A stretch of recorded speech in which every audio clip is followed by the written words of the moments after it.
Hey, all you DMS science students, it's Mrs. Kashara.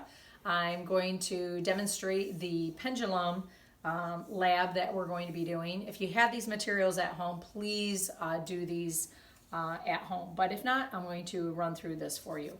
I have my ruler set up and I have it off the table 10 centimeters, and so 20 centimeters off the table. I have my string taped attached to a pendulum with a paper clip at the bottom to hold a washer. So anything with that. And then you want to get that as close as you can to the bottom of the floor. I have an empty box, no paper clips in here. I'm using this line as my starting point, and so I'm going to be measuring the box from this point, and wherever it slides, I will measure it to that same point. I always want to keep that constant. And then I have another larger ruler, metric ruler, that is going to measure our centimeters. We always want to use centimeters in science while we use the metric system.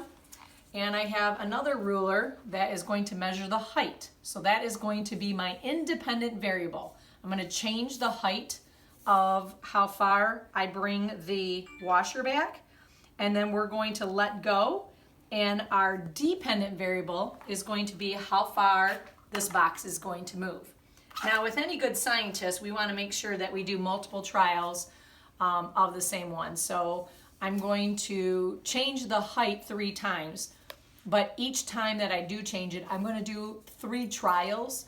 So as you go through this, we are going to do those trials. I'll give you the numbers for you to make sure you put into your data table. Super important to collect and put in your data table.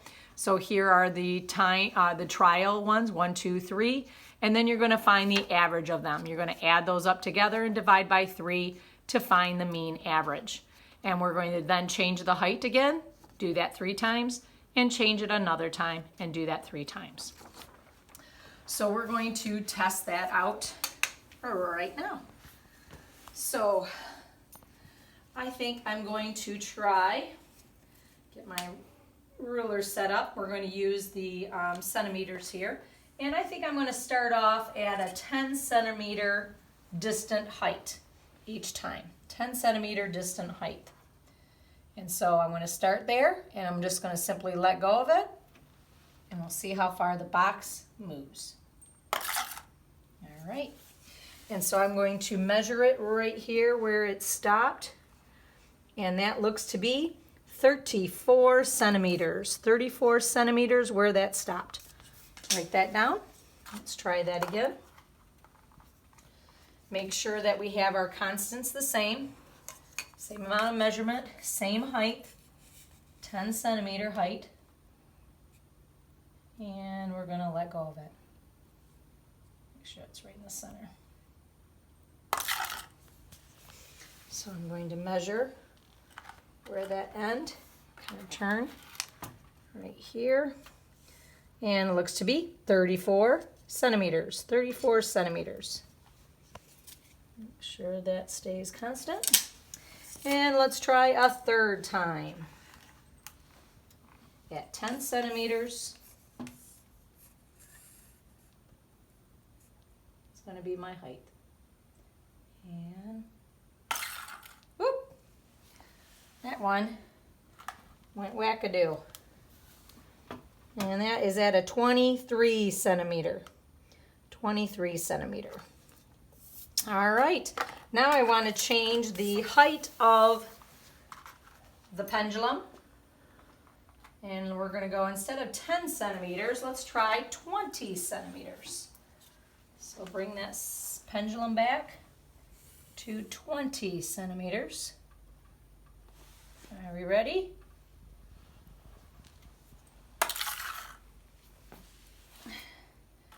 The end of that is 45 centimeters. 45 centimeters. Let's try that again.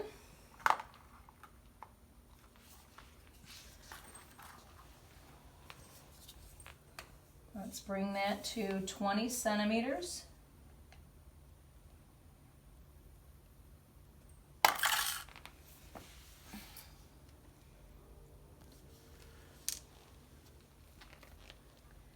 And that one looks to be 49.1 centimeters.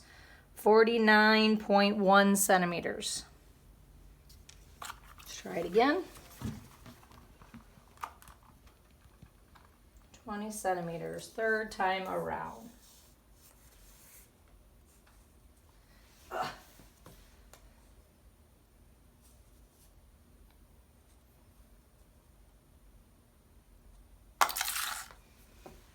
And let's see where we got that. And that looks to be about 65.9 centimeters. 65.9 centimeters. And now let's change the height to 30 centimeters. 30 centimeters in height.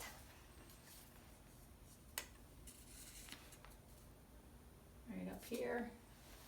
And I want to make sure that I get that right in line. 30 centimeters. Woo. And that went quite a bit. And that looks to be 92.3 centimeters. 92.3 centimeters.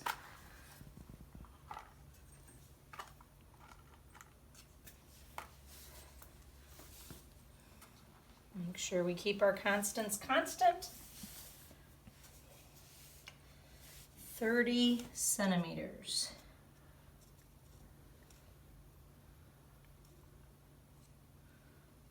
And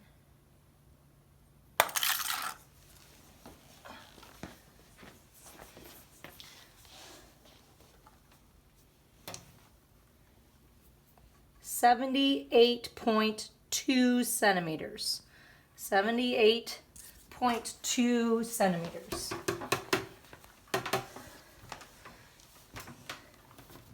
And one last time. 30 centimeters.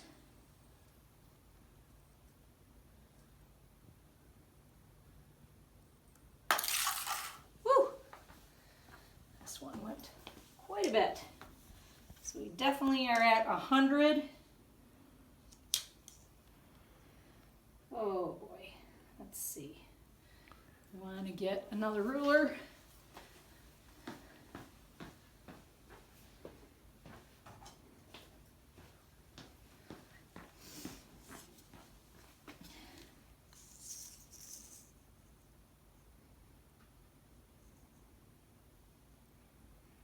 There's 100. 106.2. 106.2. So with all that data collected, make sure that in each section you add those 3 that you did at the same height, divide by 3, and that will give you the mean. And then afterwards, there are 4 questions for you to analyze this particular experiment. If you'd like to try this at home, find some materials and use that data as well, you're more than happy, or I'd be more than happy for you to use that and try this at home. So have a great day.